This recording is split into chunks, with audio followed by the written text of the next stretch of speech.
In 1964, a selection of the world's finest golfers arrived in London for a new tournament.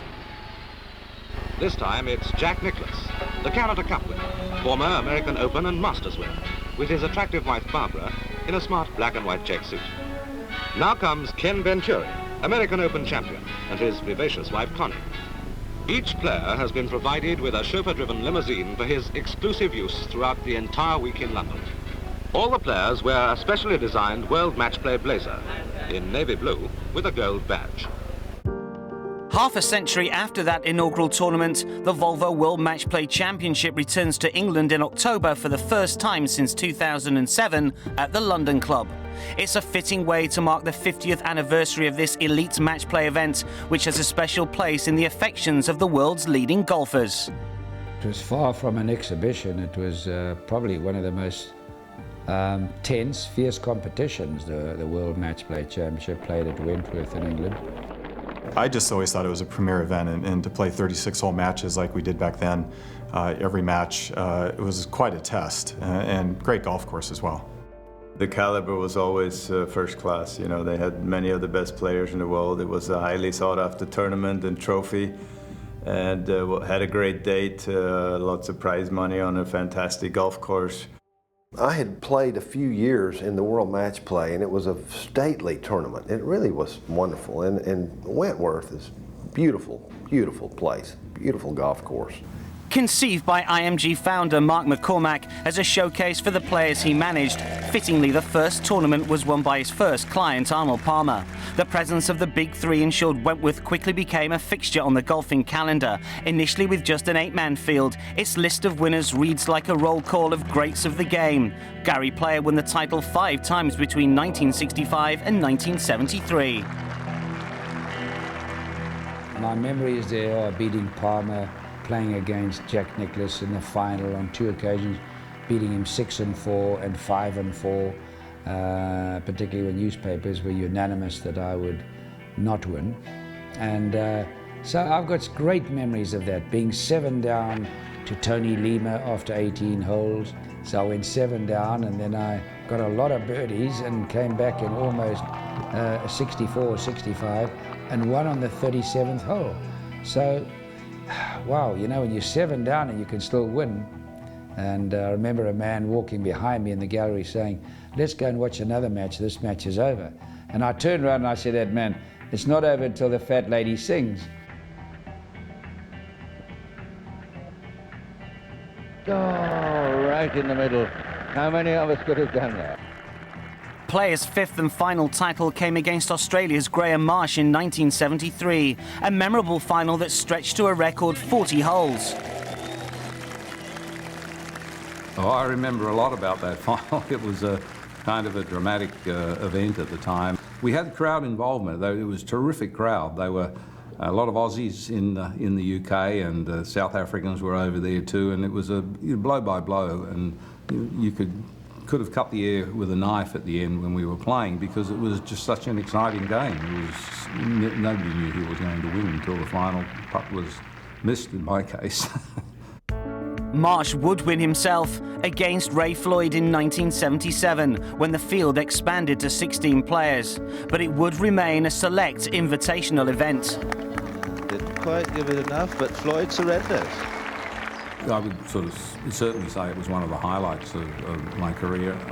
Particularly, you never like to say a loss is a good loss, but certainly I think when I did lose to Gary in that 40-hole match, I think that established me on the world scene in many ways. And then to come back and then win it after 2 years break certainly showed, well, it just wasn't a flash in the pan for the 1 year. And so I put it up there very highly. But a wonderful, wonderful tournament, and one that I think every winner treasures somewhere in their career. The 1980s ushered in an era of dominance by the greatest match play golfer of modern times. Seve Ballesteros weaved his unique magic around Wentworth, amassing 5 match play titles. Bernhard Langer lost to him in 2 successive finals.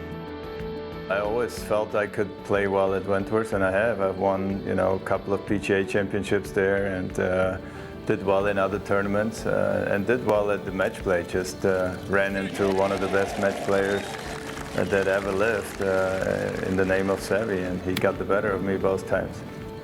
He was one of those players that could telegraph what he was going to do really well. I mean, you knew just exactly what he was trying to do to the ball. We had a match that neither one of us were one hole up. It was just a really good match all day. He hit one of the greatest shots I have ever seen on the 12th hole, par 5. And he lashed at it off the tee. He was trying to get there in 2, and he pulled it in the trees to the left. I went down there, and everybody was sort of waiting to see what he was going to do. So he goes over there, and his ball was right next to a tree. It came out and hooked up the fairway.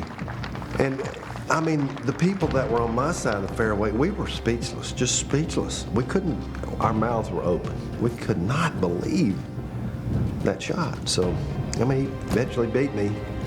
But to watch him play that close, up close, 36 holes, is one of the really neat things that I ever did. But I admired him tremendously. I really did.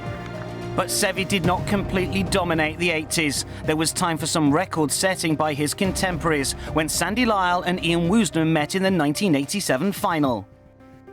Since we've been really kids, you know, Sandy's always whipped my butt, really, what to say over here, and it was nice that there was never a British winner, and it was funny that we're both from the same county. We lived 12 miles away from each other.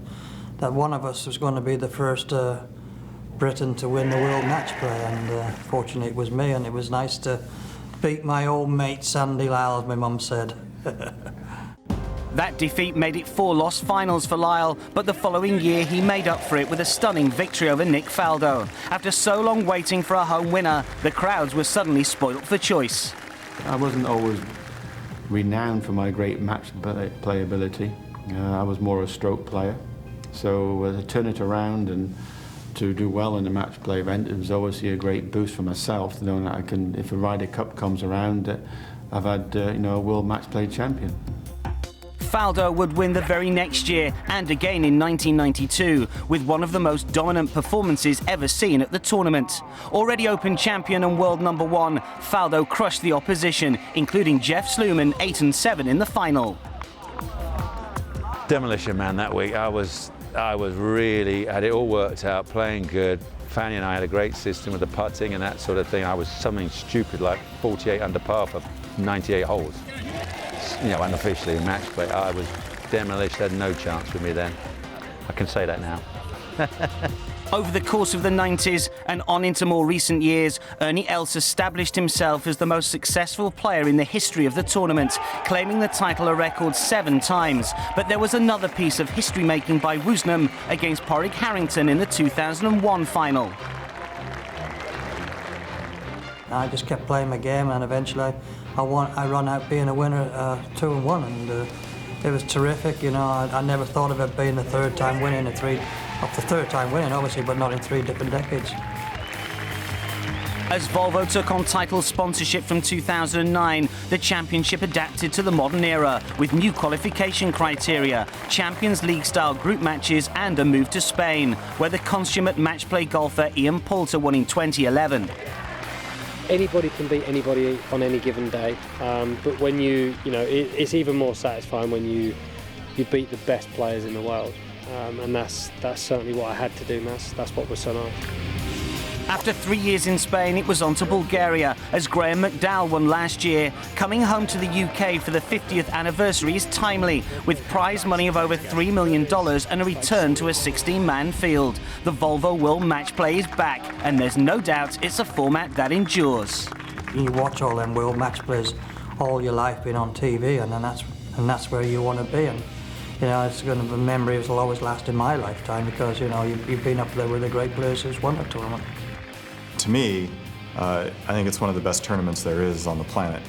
History and tradition are a big thing in golf, and this is a tournament where all the top players, they just couldn't wait to go and play in it. And the end of it all, to the victor, the spoils.